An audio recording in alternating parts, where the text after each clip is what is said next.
Support for Donnybrook, Last Call, is provided in part by Design Air Heating and Cooling. Thanks for joining us for Last Call. Last but not least, what a story this was, Wendy Wiese, where members of the General Assembly are filing legislation to name highways after Donald J. Trump, the president-elect. It's absolutely true that he might have had the greatest political comeback in history, but he doesn't have any connections to Missouri. Some of the legislation has exempted counties where he didn't win, like Jackson and St. Louis City and St. Louis County. But overall, what do you think of naming maybe parts of 55 after Donald J. Trump? I think we've already gone down that road. I mean, with the Mark McGuire Highway, I've never heard anybody say a bad word about Jack Buck. You know, the Jack Buck Highway. 2020 hindsight, Mark McGuire Highway. So I mean, I think that there are people who, not maybe in this room, but there are people who support Donald Trump, and they need to have their day in the highway, in the sun, in the highway, like everybody else, until we change things and make it harder to get a highway named after somebody. I got a simple policy. Don't name anything after anybody while they're alive. It's a good rule for money. It's a good rule for buildings. Then you have their whole life so that you don't have to go, well, we need to take that name down because of something that happened later in their life, you know. And so, yeah, I just think then that cuts it equally for everybody, and you don't have these silly political arguments over what a highway gets named. When you're dead, let's hash this out. If you're living, nothing gets named after you except you. Well, I mean, I agree with that. What can you say? Yeah, everybody wants to get in line to say, like, ooh, Donald, let's support. Hey, Donald Trump, he'll give me $1 million, or he'll support me when I run for re-election. Yeah, right. I don't care. I'm driving down the highway. I'm on the Donald Trump highway. I'm not going to crash my car on purpose. I mean, the good thing is nobody pays attention to that stuff. You'll still be on 55. Well, I didn't know we had all these named highways. I can't even keep straight 64 and 40. So I feel like I'm going to be exempt. Actually, it's You're not Jack Buck in funny. one direction and then Bobby Plager in the other. I didn't even know that. That's right. The Poplar Street Bridge was known as the Bernard F. Dickman. Yes. And then they changed it to William L. Clay. But no one calls it the Clay Bridge. Nobody calls it the Clay Bridge. Well, and how is long- it the Clay Bridge until you get halfway across the Mississippi River? Because I think it's the first half. Yeah, that's what I mean. And But how the long- the musial is used, correct? Right, yes. How And I long think did Stan Musial was alive when that opened. No, I might be wrong. I'm not All sure. right. But that one rhymed so well, the Stan Span. So everybody calls it the Stan. You know, and he was, How long has it taken us to get to the point where we're comfortable with 6440? I mean, Sarah, you cannot believe I how still many call people... it 40. Oh, It's I 40. got Yeah, it's so still many, 40. so many nasty calls. Isn't it already the Mark Twain Expressway? That was its original name. Yeah. Well, actually, the Bluebird Express was its original name.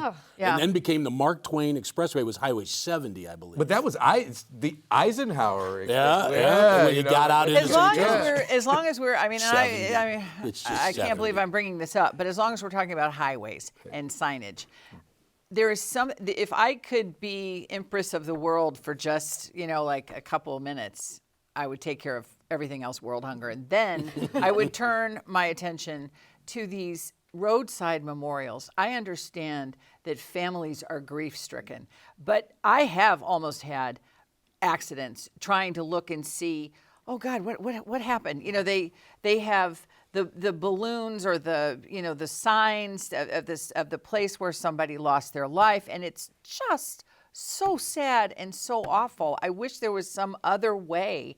I mean, anybody else? No, quite frankly, I think those are illegal. Yeah. But nobody does anything Nobody about does it. anything Yeah. about it because the family is grieving, Yeah. because it could easily cause an accident. I don't know, Some of them Wendy. are- I'm a lot some more of them are- worried about people looking at their cell phones than a tribute Yeah. to one of our fallen comrades. Let's give them that. Yeah, well, I think- I'll be hard-hearted for Christmas. Yeah, really, Wendy. No, All no. letters can be sent to 3655 Olive Street, 63108. It's spelled W-I-E-S-E. Okay, let's move on to another topic. Yeah, Merry Christmas to you, too. Okay, how about this? As we know, Sarah and Joe and everybody else, you've been following this story. Joe, Sarah's been reporting on it, breaking the news, and that is that the building division, which is part of the Department of Public Safety, underneath the mayor's office, has been really doing questionable work. As we discussed last week, they're billing for replacing dormers and staircases on buildings that don't have dormers and staircases. And the buildings are also connected to the building inspector. or inspectors. Now it's 2 inspectors who are in deep doo-doo. So the mayor said, hey, I'm going to ask the state auditor, the very now busy Scott Fitzpatrick, and the FBI to investigate this. Did she forget that she's the supervisor of these inspectors? No, I think she realized full well that she was the supervisor.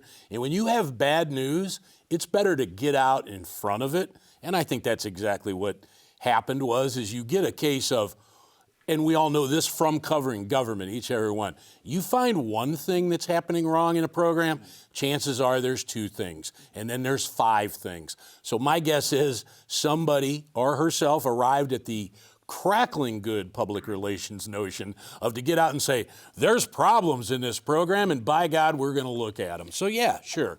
Good job. I don't know that it's been entirely public relations either. I have to give them some credit for this. When we first brought some of these allegations to them and said, yeah, we're planning to publish a story, like, you have a couple hours to respond, rather than try to spin it or argue that, maybe this isn't so bad, they were like, okay, this is bad. We are opening an investigation into this right away. They've taken this very seriously. And I don't know, I suppose you could say it's because these were not her hires. This was not a political thing. These are people who've been there a long time and predate her administration.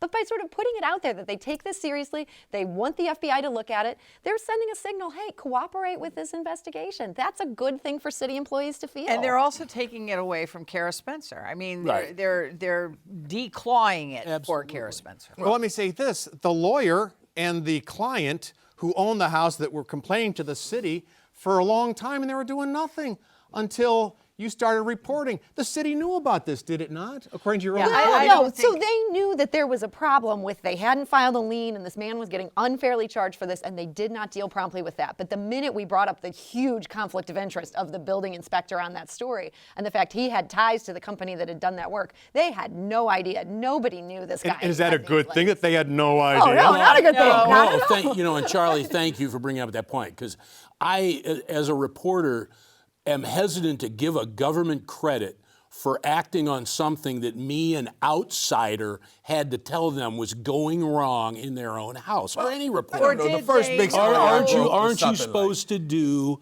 your due diligence? So, I mean, yes, they could have handled it worse and not called in anybody. But the idea that some group from the outside had to notify any government that there's a problem in their government shows that the government's not doing their job. Well, I agree, but at the same time, we've all had stories where like that's what happened, and then there was a response.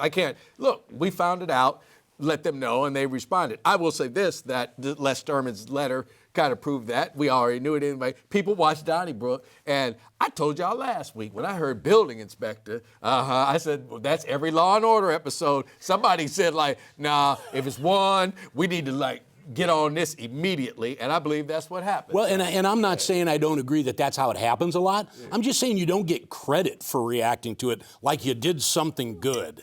You just did what you were supposed to do. that's what I'm what saying, you should- but- It's like the school board. It's like the school board. And No, the school board's worse. The school well, board is yeah. bad. But unless the Post-Dispatch, Blythe Bernard brings it to their attention, and then suddenly, oh, thanks. Yeah, we're on it now. Everything's fine. No story here. No, we've That's not all right. dealt with government agencies that batten the hatches when reporters come, and they lie, and they won't turn over records, or they won't give you a statement. There are definitely different ways to handle this. And frankly, the school board gave Blythe a little bit of a runaround on the front end. So I do think this is a contrast. But what did Law and Order say about school boards? I've never seen Law and Order because it's not on 9 PBS. Thank you very much for joining us. Happy holidays. We'll see you next week.